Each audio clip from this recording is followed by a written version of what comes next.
So good morning guys. MPITI TO electronic mechanic exam series में आज हमारा chapter 9 है, जिसमें हम देखेंगे IC 555 टाइमर और IC 741 ऑपरेशनल एम्पलीफायर से रिलेटेड कुछ डिटेल्स डिस्क्रिप्शन जो हमारे एग्जाम पॉइंट ऑफ व्यू से इंपॉर्टेंट है। साथ साथ हम देखेंगे कि इसमें से रिलेटेड किस टाइप्स के क्वेश्चंस आते हैं जिनको हम सॉल्व करेंगे।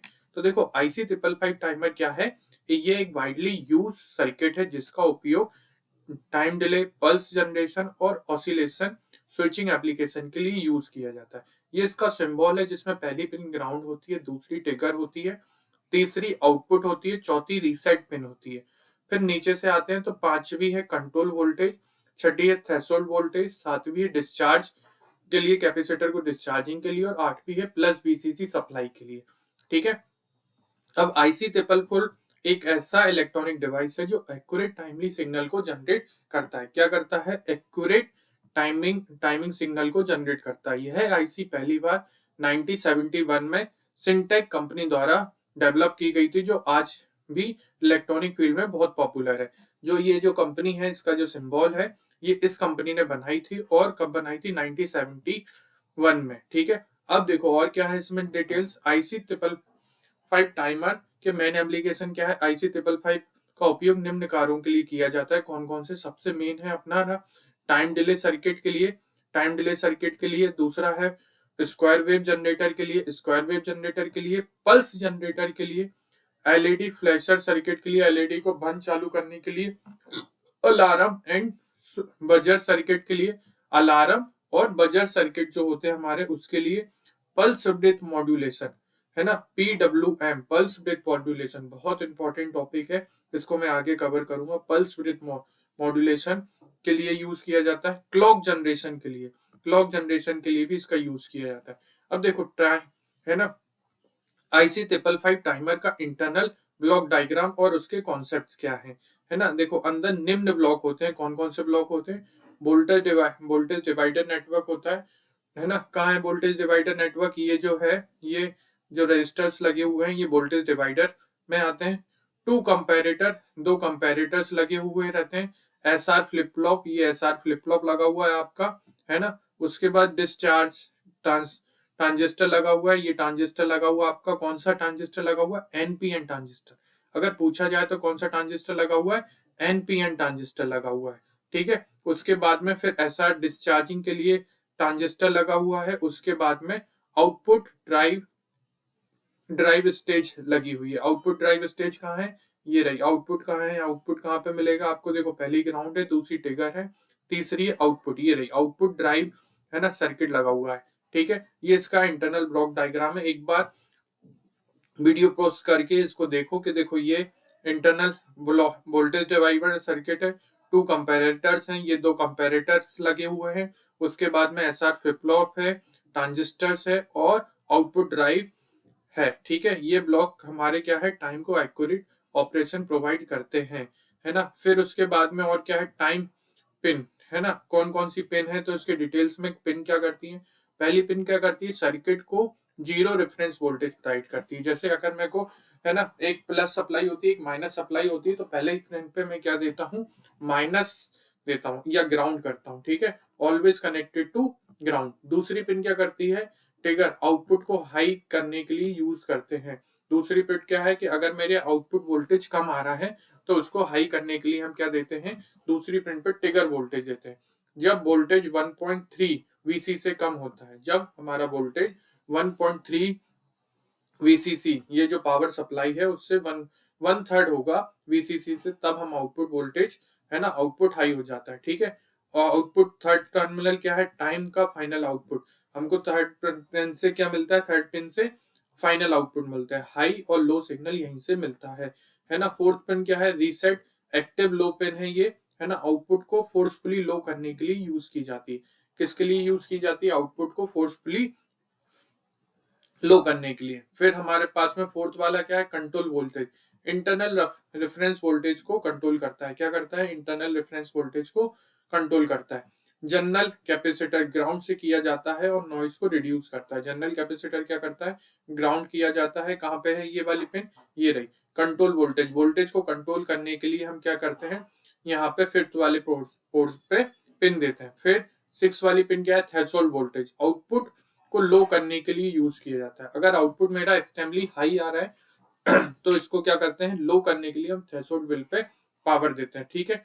फिर उसके बाद में जब 2/3 से ज्यादा होती, जब हमारी वोल्टेज वीसीसी है ना 2/3 से ज्यादा होती है, तब हम क्या करते हैं, थ्रेशोल्ड पे, मतलब देखो 2/3 से ज्यादा होगी तो थ्रेशोल्ड पे वोल्टेज देंगे, और 1/3 से कम होगी तो ट्रिगर पिन को एक्टिव करेंगे, ठीक है। फिर 7th पिन क्या है हमारी, डिस्चार्जिंग, कैपेसिटर को डिस्चार्ज करने के लिए यूज किया जाता है। कौन सी पिन को यूज किया जाता है कैपेसिटर को डिस्चार्ज करने के लिए, 7th पिन को। इंटरनली ट्रांजिस्टर कनेक्टेड रहता है।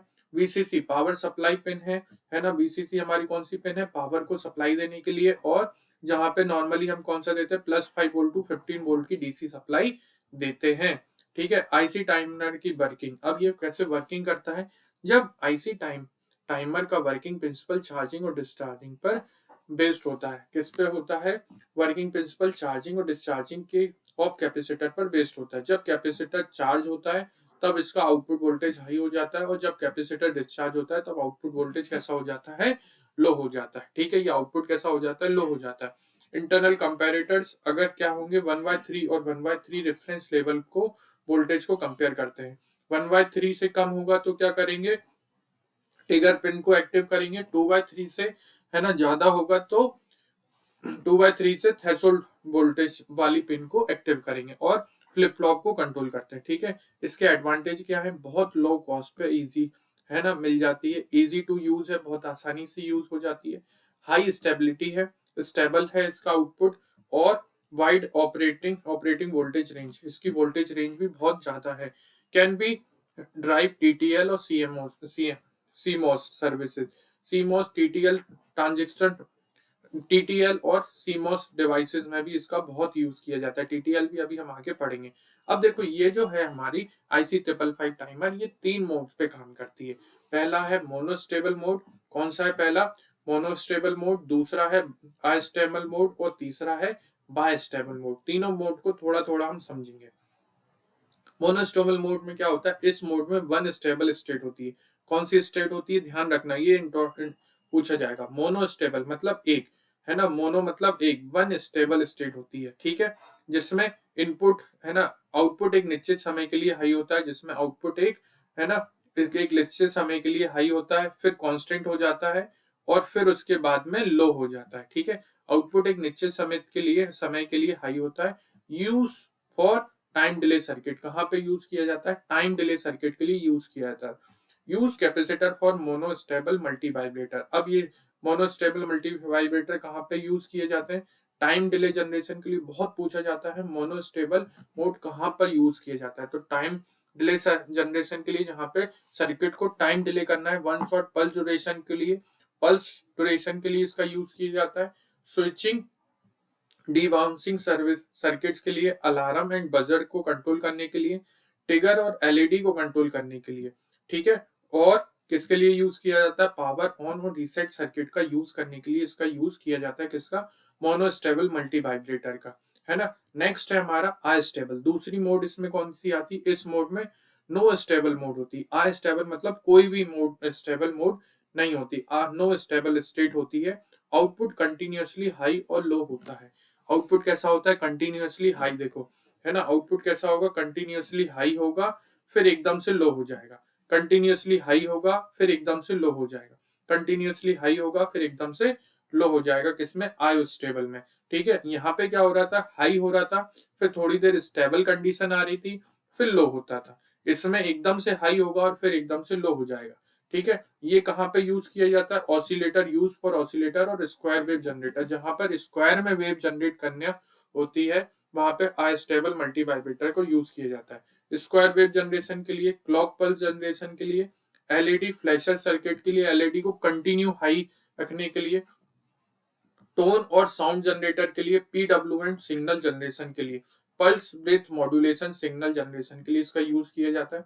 ऑसिलेटर सर्किट्स के लिए यूज किया जाता है। ब्लिंकिंग इंडिकेटर और लैंप्स के लिए इसका यूज किया जाता है। फिर टाइम सिग्नल और फॉर डिजिटल सर्किट्स के लिए भी इसका यूज किया जाता है। थर्ड स्टेट कौन सी होती है, बाय स्टेबल, बाय मतलब जहां पे भी बाय लिखा हो बेटा, वहां पे है ना, क्या देखो इस मोड में टू कितने बाय मतलब हमेशा क्या होता है, बाय मतलब क्या होता है, टू स्टेट्स, ठीक है, टू स्टेट स्टेबल स्टेट होती है। आउटपुट फ्लिप फ्लॉप की तरह काम करता है। आउटपुट कैसा काम करता है, जैसे फ्लिप फ्लॉप का आउटपुट आता है सेम वैसे ही काम करता है। Use for on off control circuit, कहाँ पे यूज किया जाता है, ऑन ऑफ कंट्रोल सर्किट के लिए इसका यूज किया जाता है। Bistable multimeter use case कहाँ कहाँ पर है, फ्लिप फ्लॉप सर्किट में, ऑन ऑफ कंट्रोल स्विच में, मेमोरी को स्टोर करने के लिए, ये मेमोरी को भी स्टेबल कर स्टोर कर लेता है। कितने बिट की मेमोरी को स्टोर करता है, 1 बिट की मेमोरी को स्टोर करता है। लैंच सर्किट में, टॉगल स्विच एप्लीकेशन में, रिले कंट्रोल स्विच सर्किट में, पुश बटन ऑपरेटिंग डिवाइस में, डिजिटल लॉजिक कंट्रोल सिस्टम्स में भी इसका यूज किया जाता है। इसमें देखो, है ना, इनपुट कैसे दिया जाता है, एक तरीके से ऐसा इनपुट देंगे, फिर लो होगा, फिर स्क्वायर वेव तरीके की देंगे, और आउटपुट कैसा आ गया, बाई स्टेबल टॉगल, मतलब पहले इसकी हाई, फिर लो स्टेबिलिटी, फिर कंटिन्यू स्टेबल, फिर उसके बाद में एक टाइम डिले के बाद में बाय स्टेबल रीसेट मोड। इस तरीके से इसमें यूज किया जाता है, जिसको हम सेट और रीसेट करते रहते हैं। सेट पे हाई, फिर रीसेट पे लो, सेट पे हाई, रीसेट पे लो, ये टाइम के अकॉर्डिंग चेंज करता है। ये स्विच है जो कंटिन्यू यहां से वहां मूवमेंट करता है। ऐसा पहले सेट पे जाएगा, फिर रीसेट हो जाएगा, फिर सेट पे जाएगा। जैसे ये पल्स आएगी, है ना, ये एक पल्स है सेट की, ये वाली किसकी है, सेट की, है ना। ट्रिगर इनपुट है जो इसको सेट कंडीशन पे लेके आता है, और ये दूसरी जो पल्स है वो क्या है, रीसेट पे। तो जैसे टाइम के अकॉर्डिंग इसको चेंज करते हैं, ठीक है। ऑन ऑफ कंट्रोल स्विच के लिए इसको यूज किया जाता है, ठीक है। अब देखो लिमिटेशन क्या है इसकी, आईसी 555 टाइमर की हाई एप्लीकेशन के लिए, मतलब हाई फ्रीक्वेंसी एप्लीकेशन, जहां पे बड़ी हाई फ्रीक्वेंसी एप्लीकेशन के लिए सुटेबल नहीं है। एक्यूरेट फॉर एक्सटर्नल कंपोनेंट पे डिपेंड करता है। इसकी जो एक्यूरेसी है वो किस पे, जो बाहरी कंपोनेंट है उस पर डिपेंड करती है।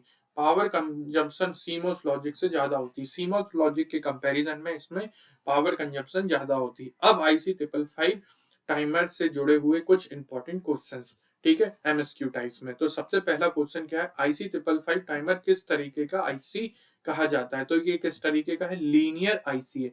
किस तरीके का है गाइस, लीनियर आईसी है, ठीक है। उसके बाद में आईसी 555, है ना, में कुल कितने पिन होते हैं, तो अभी हमने देखा है कितनी पिन होती हैं, कुल 8 पिन होती हैं। कितनी पिन होती हैं, है ना। पहली पिन क्या करती है, पहली पिन ट्रिगर नहीं करती, कंट्रोल वोल्टेज भी नहीं करती है। पहली तीन पिन क्या करती है, सबसे पहली पिन क्या होती है, ग्राउंड होती है। क्या होती है, ग्राउंड होती है, ठीक है। फिर आईसी 555 में रीसेट पिन का मुख्य कार्य क्या है, आउटपुट को हाई करना, आउटपुट को लो फोर्स करना है, फ्रिक्वेंसी बढ़ाना, या वोल्टेज को रेगुलेट करना। तो इसका राइट आंसर क्या हो जाएगा, आउटपुट को लो करना। जब हम इसके एकदम से आउटपुट हाई हो जाता है, तब उसको क्या करते हैं, हम लो करने के लिए हम किसका यूज करते हैं, लो करने के लिए हम कौन सी पिन का यूज करते हैं, है ना, रीसेट पिन का यूज करते हैं, ठीक है। आईसी 555 में अनस्टेबल मोड को क्यों उपयोग किया जाता है, देखो अभी मैंने अनस्टेबल मोड आपको बताया। अनस्टेबल मोड क्यों उपयोग किया जाता है, डीसी वोल्टेज रेगुलेटर करने के लिए नहीं, कंटिन्यूअस स्क्वायर वेव जनरेट करने के लिए इसका यूज किया जाता है। किसके लिए, कंटिन्यूअस स्क्वायर वेव जनरेट करने के लिए, ठीक है। नेक्स्ट हमारा क्वेश्चन क्या है, आईसी में मोनोस्टेबल को किस नाम से और जाना जाता है, तो मोनोस्टेबल मैंने आपको बताया, मोनो मतलब एक, तो फ्री रनिंग मोड नहीं, वन शॉट मोड। क्या नाम, इस राइट आंसर हो जाएगा, वन शॉट मोड के लिए इसका यूज किया जाता है। नेक्स्ट हमारा क्वेश्चन क्या, आईसी 555 टाइमर पिन कब एक्टिव होती है ना। ट्रिगर पिन कब एक्टिव होगी, जब वोल्टेज वीसीसी से ज्यादा होगा, नहीं, जब वोल्टेज 1 वीसीसी से ज्यादा होगा, नहीं, ट्रिगर करना है जब इसका वोल्टेज कम हो जाएगा 1/3 वीसीसी से। मैंने आपको अच्छे से बताया है, अगर वोल्टेज, ट्रिगर पिन कब होगी, जब वोल्टेज लो हो जाएगा 1.3 वीसीसी से। और ट्रिगर कब होगा, जब, है ना, थ्रेशोल्ड कब आएगा, जब वीसीसी 2.3 वीसीसी से ज्यादा होगी। देखो मैंने इसको डिटेल में लिखा भी है। ट्रिगर पिन टाइमर साइकिल पे काम करता है जब इनपुट से काम होता है। एक्टिव तब होगा जब वोल्टेज वीसीसी से, है ना, लो रहेगा और आउटपुट हाई हो जाएगा। Use for start the pulse, ठीक है। नेक्स्ट है हमारा क्या है, ये यहाँ पे इसका जस्ट है, वीसीसी का थ्रेशोल्ड पिन कब एक्टिव होता है। अब उसमें यहाँ पे क्या बोला था, ट्रिगर, और यहाँ पे क्या बोल रहा है, थ्रेशोल्ड। तो जब बीसीसी 1.3 से कम होगा, नहीं, जब बीसीसी, जब वोल्टेज वीसीसी से ज्यादा हो जाएगा, जब वोल्टेज वीसीसी से क्या हो जाएगा, ज्यादा हो जाएगा, तब हमारा थ्रेशोल्ड एक्टिव हो जाएगा। नेक्स्ट हमारे क्या है, आईसी 555 में डिस्चार्ज पिन का क्या कार्य है, तो किसके लिए क्या डिस्चार्ज पिन किसको कार्य करता है ना, कैपेसिटर की डिस्चार्जिंग के लिए इसका यूज किया जाता है। नेक्स्ट हमारा क्या है, आईसी 555 में वोल्टेज कंट्रोल पिन का क्या उपयोग है, तो वोल्टेज कंट्रोल पिन का क्या उपयोग है, input voltage output voltage change करने के लिए, टाइम थ्रेशोल्ड मॉडिफाई करने के लिए, पावर सप्लाई देने के लिए या रीसेट के लिए।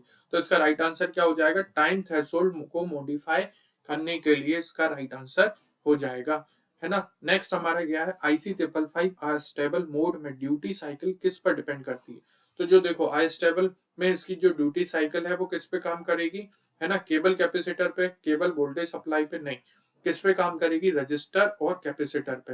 रजिस्टर की चार्जिंग और डिस्चार्जिंग किस पे इसकी ड्यूटी साइकिल पर डिपेंड करती है, किसमें, अनस्टेबल मोड में। ठीक है, हमने इसका डिटेल डिस्क्रिप्शन अभी ऊपर देखा है। ठीक है, नीचे हमारा क्या है, आईसी 555 में आउटपुट पिन कौन सा सिग्नल पे प्राप्त होता है, कौन सा पिन सिग्नल प्राप्त होगा हमेशा, इस पे स्क्वायर वेव। कैसी, हमेशा स्क्वायर वेव कैसी होती है, हाई फिर स्टेबल फिर लो, फिर वापस से हाई स्टेबल फिर लो। तो ये इस तरीके से आउटपुट इसका हमको मिलता है। नेक्स्ट क्वेश्चन क्या है, अस्टेबल आईसीसी 555 में अस्टेबल मोड में आउटपुट पिन कभी स्टेबल क्यों नहीं होती, आउटपुट कभी स्टेबल क्यों नहीं होता है, कैपेसिटर अब्सेंट होता है, आउटपुट कंटिन्यू चेंज होता है, क्योंकि आउटपुट क्या होता है, मैंने आपको बताया आउटपुट कंटिन्यू चेंज होता है, इसलिए इसको स्टेबल नहीं होता है। ठीक है, नेक्स्ट हमारा क्वेश्चन क्या है, आईसी 555 के मोनो स्टेबल मोड में आउटपुट पल्स की ब्रेथ किस पर डिपेंड करती है, तो इसकी ब्रेथ किस पर डिपेंड करेगी, रजिस्टर और कैपेसिटर पर। जितनी हमारी रजिस्टर और कैपेसिटर की वैल्यूज बढ़ेंगी उसकी ब्रेथ की साइज कंटिन्यू चेंज हो जाएगी। ठीक है, अगर हाई होगा कैपेसिटर तो स्टेबिलिटी आएगी, और रेजिस्टेंस ज्यादा होगा तो डिस्चार्जिंग जल्दी आ जाएगी। ठीक है, नेक्स्ट हमारा क्वेश्चन क्या है, आईसी 555 के बाय स्टेबल मोड में कितनी, बाय मतलब मैंने आपको बताया जहां पे भी बाय मिले क्या टिक लगा दो आप नीचे, टू, कितनी स्टेबल स्टेट होती है, टू स्टेबल स्टेट्स होती हैं। ठीक है, नेक्स्ट हमारा क्वेश्चन क्या है, आईसी 555 में कंट्रोल वोल्टेज को नॉर्मली किस कैपेसिटर से ग्राउंड किया जाता है, तो देखो कंट्रोल वोल्टेज इसमें लो फ्रीक्वेंसी है ना, तो कितना होगा 0.001 म्यू फेरानाइट, कितना हो जाएगा 0.01 फेरानाइट। ठीक है, फेराडे इसको कैपेसिटर को, तो एफ है 0.01, है ना, वेरी स्मॉल कैपेसिटर नॉइस को बाईपास करने के लिए यूज किया जाता है कि हमारी इसमें नॉइस ना आए। नेक्स्ट हमारा क्वेश्चन क्या है, आईसी 555 बायस्टेबल मोड में फ्रीक्वेंसी किस पैरामीटर के इनवर्सली प्रोपोर्शनल होती है, तो किस पैरामीटर के अपोजिट होती है ना, किसके होती है, टाइमिंग कैपेसिटर के।